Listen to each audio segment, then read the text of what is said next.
네, 여러분 안녕. 네, 반갑습니다. 여러분 간만에 이렇게 또 유튜브로 만나게 됐습니다. 네, 화면 각도를 좀 조절해 볼게요. 네, 됐습니다. 여러분들 2차 세계대전 이어서 바로 설명하도록 하겠습니다. 지난 시간에 우리가 배운 거 2차 세계대전이 왜 일어났고 1차 세계대전부터 2차 세계대전까지 어떤 연결성을 갖고 있는지 같이 공부했어요. 그쵸? 그런 내용에 대해서 여러분 잘 정리해두고 어떤 1차 대전의 승전국들이 어떠한 방법으로 경제적인 위기를 극복했는지 배웠어. 그럼 문제는 뭐냐? 식민지가 없는 패전국들 1차 대전에 1차 대전의 패전국들 1차 대전에서 패한 국가들 대표적으로 어떤 나라가 있었지? 그렇지, 독일. 그리고 승전국 대우를 받지 못한 이탈리아. 이 두 나라는 어떻게 경제 공황을 극복했을까? 경제 위기를 어떻게 극복했을까? 한번 같이 살펴볼게요. 1차 세계대전 승전국들은 식민지를 통해서 극복했다면 이 패전국들은 바로 이거를 통해 극복했습니다. 바로 전체주의. 굉장히 중요한 단어입니다. 자, 독일과 이탈리아는 이 전체주의를 통해서 이 경제 위기를 극복하려고 합니다. 전체주의가 뭐야? 전체가 있으면 전체가 있고 개인이 있다면 누가 중요하다는 거야? 개인보다 전체가 중요하다는 겁니다. 개인보다 전체가 중요하니까 어때? 여기에서는 이 사상에서는 뭐야? 개인의 희생을 강요합니다. 개인의 희생을 강요할 수밖에 없는 거야. 두 번째, 그 다음 여기에서의 전체는 뭐야? 바로 국가야, 국가. 국가가 먼저다. 국가지상주의가 나오게 돼요. 그리고 이 국가지상주의는 군국주의로 연결이 되고, 이 군국주의를 통해서 바로 침략 전쟁을 정당화하는 논리로 쓰이게 됩니다. 자, 이 전체주의를 그러면 시행한 나라가 어떤 나라가 있을까? 전체주의를 시행한 나라 대표적으로 이탈리아가 있었죠. 이탈리아가 있고요. 당연히 독일이 있고요. 그리고 생뚱맞은 일본이 있어. 자, 이 세 나라가 이 전체주의를 실시한 나라라고 할 수 있습니다. 이탈리아는요. 자, 무솔리니의 파시즘을 통해서 전체주의를 실현하라고 합니다. 전체주의를 실현하기 위해서 뭐야? 완전한 독재를 시행을 합니다. 독일도 마찬가지야. 이때 당시 나온 사람이 누구야? 그 유명한 히틀러. 히틀러가 이때 당시에 나오게 되면서 독일의 사람들을 사로잡게 되죠. 이걸 파시즘이라고 하고, 이걸 이탈리아를 파시즘이라고, 이거를 나시즘이라고 합니다. 그리고 이 나시즘은 바로 인종주의. 네, 인종주의로 이어지고요. 문화 우월주의. 인종과 문화에 대한 우월주의로 이어지게 됩니다. 네. 그래서 실제로 많은 독일인들이 유대인 학살에 직간접적으로 영향을 받게 됩니다. 이런 것들이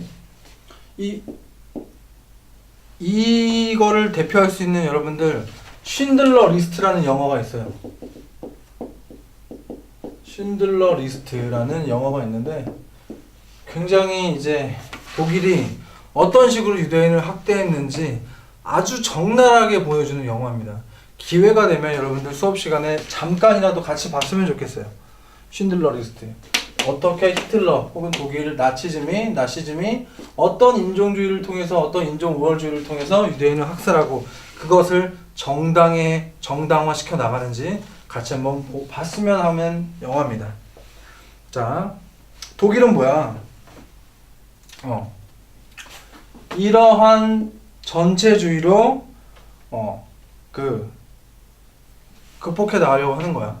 뭘? 경제 위기를. 그래서 침략 정쟁을 통해서 군비 팽창 뭐 이런 것들이 이 독일 국민들, 독일인의 돌파구였다라고 보시면 돼요. 여러분 숙제가 있어요. 이번 시간에도 어김없이 숙제가 있는데 바로 숙제가 뭐냐? 여러분들이 좋아하는 숙제 뭐냐? 바로 이 파시즘과 나시즘에 대해서 조금 찾아오세요. 그래서 발표를 제가 시킬 겁니다. 두 레벨로. 파시즘과 나시즘에 대해서 제가 강의에서는 짧게 설명했는데 파시즘이 뭐고 나시즘이 뭔지 좀 찾아오셔서 수업 시간에 같이 나누도록 하겠습니다. 네. 그리고 마지막 이 일본은 왜 군국주의를 전체주의를 선택했는지 모르겠어. 자, 이 일본에서는 어떤 식으로 전체주의를 실현하냐? 바로 일본 천황이라고 하죠. 천황을 중심으로 뭘 실시해? 천황을 중심으로 군국주의를 실시한다. 군국주의를 실시하게 됩니다. 이때 나온 게 뭐야? 가미가제 뭐 이런 거 나오지? 가미가제 같은 자살특공대. 뭐야? 자살특공대가 뭐야? 여러분 이 당시에 어떻게 하냐면 비행기에 폭탄을 싣고 날라가 적군을 가가지고 폭탄을 떨어뜨리고 다시 돌아와야 되는데 비행기가 상당히 기름이 많이 먹어요. 근데 그 기름을 채우는데 비행기 타고 상대방 진영으로 날아갈 비행기의 기름밖에 연료만 채우고 폭탄을 싣고 날아갑니다. 무슨 의미야? 돌아오지 말라는 거야. 돌아오지 말라는 거고 어떻게? 그 폭탄과 네 비행기가 같이 상대방의 핵심 지역에 터져서 같이 자폭하라는 거야. 어마어마하죠? 개인이 있어 없어? 개인은 없고 뭐만 있다? 국가만 있는 거야. 국가를 위해서 너의 한 몸을 다 희생해라. 국가를 위해서 너의 목숨을 버려라. 다 무엇을 위한 것이다? 국가를 위한 것이다. 굉장한 전체주의, 어마어마한 전체주의죠. 마약 같은 거예요, 여러분. 이러한 누구야? 이탈리아, 독일, 일본 이 바로 세 나라가 2차 세계대전에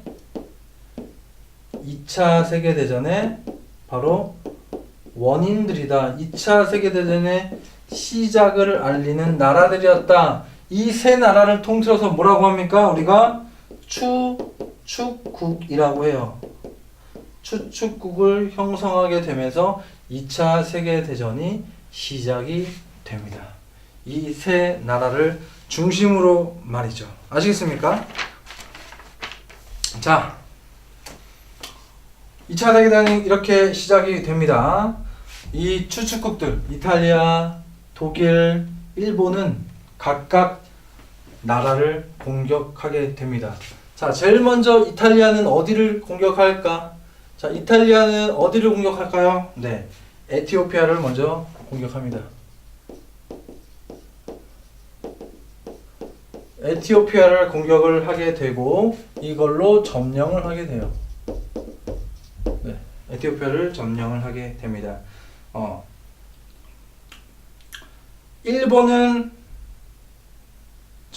일본은 어디를 공격하게 될까? 일본은 만주 사변을 일으켜요. 이때 당시에 만주 사변을 일으키고 이 만주 사변이 중일 전쟁으로 좀 번지게 되거든요. 만주 사변이 중일 전쟁으로 번지게 되면서 전쟁이 굉장히 장기화돼요. 이게 중요해. 전쟁이 장기화되는데 전쟁이 장기화되면서 전쟁 물자가 부족해져. 일본 입장에서. 그럼 어떻게 할까? 전쟁에 필요한 게 전쟁할 때 제일 많이 쓰이는 거 뭐야? 나무나 석탄 이런 거 제일 많이 쓰거든. 석유 뭐 이런 거. 그치? 근데 이 나무나 석유를 제일 많이 쓰는데 그럼 나무나 석유를 구해야 될 거 아니야. 일본이 눈을 돌린 데가 어디야? 당시 영국의 식민지인 어디? 인도네시아. 인도네시아. 근데 영국은 이때 당시 전쟁 중이었어. 자, 생각을 해봐. 인도네시아는 영국의 식민지였기 때문에 영국군이 인도네시아에 병력을 배치하고 있어야 되는데 영국이 전쟁 중이야. 그럼 병력을 뺄 것 같아? 병력을 두겠니? 병력을 빼지. 병력을 빼서 영국에 지금 전쟁 중인 그 영국군에 지원을 보내겠지. 그치? 근데 인도네시아로 가는 일본에서 인도네시아까지 가는 그 사이에 필리핀이 있어. 필리핀.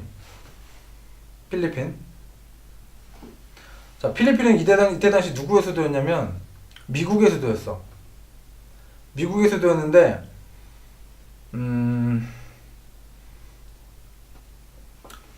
미국까지 이 인도네시아까지 가려면 필리핀을 거쳐야 되는데 필리핀을 거치려면 미국을 건드려야 될 수밖에 없었지. 그래서 어떻게 돼? 미국을 바로 본토를 공격을 시작을 하게 됩니다. 네, 미국 하와이를 이때 당시 바로 공격을 하게 돼요.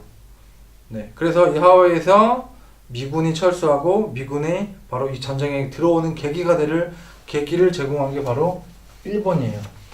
네. 정리해볼게. 만주사변으로 전쟁이 장기화되고 전쟁 물자가 필요하게 됐는데 이 전쟁 물자를 어떻게 돼? 인도네시아에서 수급을 하려고 하니까 그 중간에 뭐가 있었다? 필리핀이 있는데 필리핀에 보이나?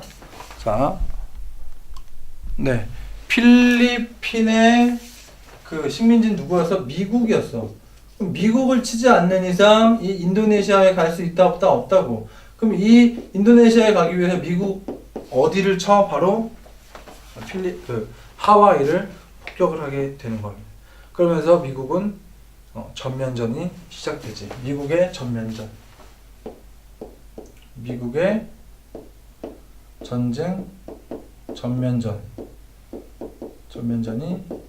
시작이 된다. 이 말입니다. 자, 독일 볼게요. 독일은 이때 당시 히틀러의 기계화 사단. 이게 이렇게 되네. 자, 독일 한번 볼게요. 이 당시 독일은요, 히틀러가 전쟁 양상을 바꾸는데 어떻게 바꾸냐면 그 부대를 기계화 사단으로 만들어요. 최신식 무기로 무장한 기계화 사단을 만들어서 영국 전역을 공포의 도가니로 밀어넣고 있었단 말이야. 알겠니? 독일의 제일 첫 번째 오스트리아를 합병하게 됩니다. 그리고 두 번째로 체코슬로바키아를 점령하게 되고요. 그 다음에 바로 뭘 하냐면 독소 불가침 조약을 맺어. 뭐냐면 봐봐. 이것도 설명하면 긴데, 독일이 여기 있으면 얘들아, 자, 이게 독일이야. 여기 밑에가 바로 오스트리아. 독일 밑에가 바로 오스트리아고, 그 옆에가 바로 체코였고, 여기가 바로 핀란드였어. 핀란드가 있고, 이쪽으로 뭐가 있어? 이 당시에 소비에트 연방공화국인 소련이 있었고요. 그러니까 어때? 독일이 오스트리아랑 체코를 먹어. 그치? 그럼 여기서 압박이 들어올까? 서부전선에서 압박이 들어올까? 안 들어올까? 동부전선에서 압박이 들어오겠지. 그러니까 독일은 뭐야? 소련하고 독소 불가침 조약을 맺는다고. 뭐야? 독소 불가침 조약은 뭐야? 독일과 소련은 불가침 조약, 즉 침략을 불가하는 조약을 맺어. 서로 침략하지 않기라는 조약을 맺는다고. 그러면서 독일은 어때? 유럽 전역에 대한 자신의 세력을 확장하고 싶어 한단 말이야. 그럼 독일 옆에 있는 영국과 프랑스, 여기 영국이고 여기 프랑스거든 얘들아. 독일 옆에 있는 이 영국과 프랑스는 똥줄이 탈까 안 탈까? 똥줄이 타죠. 똥줄 타지. 어떻게 돼? 독일은 계속 군국주의 기계화 사단의 방식으로 전쟁을 이겨가고 영토를 확장하고 있고, 소련 거대한 그 소비에트 연방 공화국은 독일과 독소 불가침 조약을 맺고, 이런 상황에서 당연히 영국과 프랑스는 똥줄을 타게 되지. 특히 프랑스가 그런데, 그래서 이 당시 독일의 가장 무서운 게 뭐였냐면 전차였어. 전차. 탱크 부대. 탱크 부대의 이 전차가 되게 무서웠거든. 그래서 이 전차가 자기네 땅을 넘어오지 못하도록 아주 긴 도랑을 팝니다. 이 도랑을 파요. 여기다 엄청나게 큰 도랑을 이렇게 파. 그게 바로 여러분 마지노선이라고 하는 거예요. 마지노선. 그 선을 마지노선이라고 한다. 이런 식으로 독일을 견제를 하게 됩니다. 뭐야? 전쟁이 또다시 1차 세계대전이랑 또 비슷한 양상으로 전개되는 거야. 전쟁이 끝날 줄 알았는데 계속 장기화됩니다. 그럼 봐봐. 독일 입장에서 영국하고 프랑스를 쳐야 되는데 이 도랑 파놓고 전쟁을 장기화 시켜놓고 있으면 독일 입장에서 마음이 급해 안 급해? 급하지. 그러니까 어때? 전쟁을 빨리 끝내고 싶은 마음에 바로 옆에 있는 어디를 쳐? 소련의 뒤통수를 치게 된 거야. 히틀러의 가장 큰 실수라고 할 수 있겠지. 히틀러의 가장 큰 실수보다 소련의 뒤통수를 친 것이다. 선생님 독소 불가침 조약 맺었다면서요. 그 조약 그냥 깨버린 거야. 히틀러가. 그 독소 불가침 조약을 깨버리고 소련의 뒤통수를 치면서 소련을 적으로 돌리게 됩니다.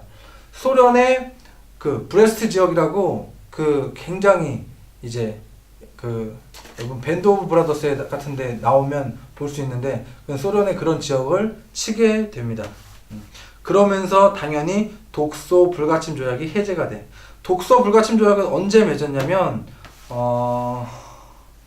이제 1939년 이전에 좀 맺고, 독소 불가침 조약을 해제시킨 거는 1941년에 독소 불가침 조약이 해제가 됩니다. 당연히 이 독일하고 소련 옆에 있는 이 핀란드 당연히 침공을 하겠죠. 여러분 그 쉰들러 리스트에서 나오는 배경이 독일이 핀란드 치는 그런 장면이야. 그 시대적 배경을 갖고 있어. 굉장히 리얼하게 쉰들러 리스트에 묘사하고 있습니다. 그래서 결국엔 이 소련과의 조약이 파기가 되면서 소련이 전국의 그 전쟁에 직접적으로 개입을 하게 되는 사태. 그러니까 독일 입장에서 어때? 오른쪽에는 소련, 왼쪽에는 영국과 프랑스. 1차 세계대전 양상이랑 비슷하지? 동부전선과 서부전선, 거기다가 미국까지 참전하게 되는 배경을 가졌다. 엄청나게 어마어마한 연합군과의 싸움이었다. 이런 와중에 일본이 진주만을 습격하게 됩니다. 일본이 진주만을 습격을 하게 돼요. 네. 일본의 진주만 습격 때문에 기습을 한 거지. 미국이 전쟁에 중립국으로 있기 위해서 참아 있다가 그 진주만 공격을 해서 참전을 하는 거야. 아까 여기서 설명했었지, 일본. 여기서 아까 일본 설명했었지. 어떻게 해서 일본이 이제 미국까지 친 이유가, 갑자기 미국을 칠 이유가 없잖아, 얘들아. 가만히 있는 미국을 왜 치겠어? 이것 때문에 그래. 만주사변이 중일전쟁으로 이어지고, 중일전쟁이 장기화되니까 인도네시아에 가야 되는데, 인도네시아에는 뭐야? 인도네시아까지 바로 가려면 뭐가 필요해? 중간에 필리핀을 거쳐야 되는데, 필리핀은 누구 땅이야? 누구의 식민지야? 미국의 식민지였다고. 필리핀을 건드리는 거는 미국을 건드리는 거야. 그래서 바로 어떻게 쳐? 미국을 바로 쳐버리는 거야. 미국을 바로 치니까 어때? 미국이 가만히 있다가 중립국으로 유지하다가 그제서야 2차 세계대전에 참전을 하게 되는 거야. 알겠습니까? 그것이 바로 미국과 일본의 전쟁, 바로 미일 전쟁, 그것이 바로 태평양 전쟁이다. 알겠니? 자, 그것이 바로 뭐다? 태평양 전쟁이다.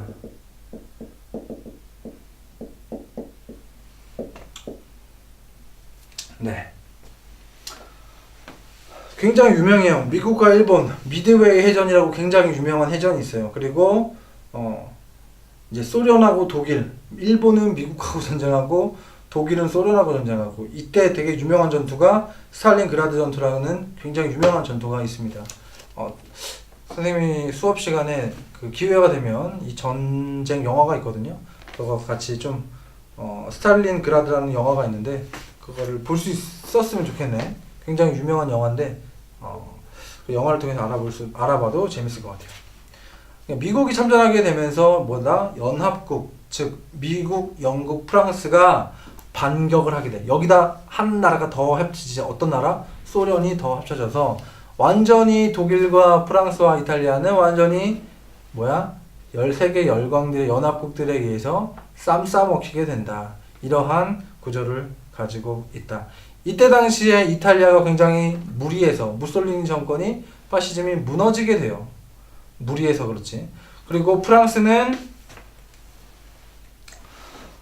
독일의 침범 중에서 프랑스의 노르망디 해안가에서 연합군의 배가 들어오게 돼요. 그게 바로 프랑스의 노르망디 상륙 작전입니다. 이 작전이 굉장히 성공을 하게 되면서 독일이 항복하고 독일의 항복을 통해서 일본도 항복하게 되면서 2차 세계대전은 끝이 나게 됩니다. 2차 세계대전이 끝이 나는데 독일과 어때? 독일에서는 동부전선, 서부전선이 형성됐고, 그치?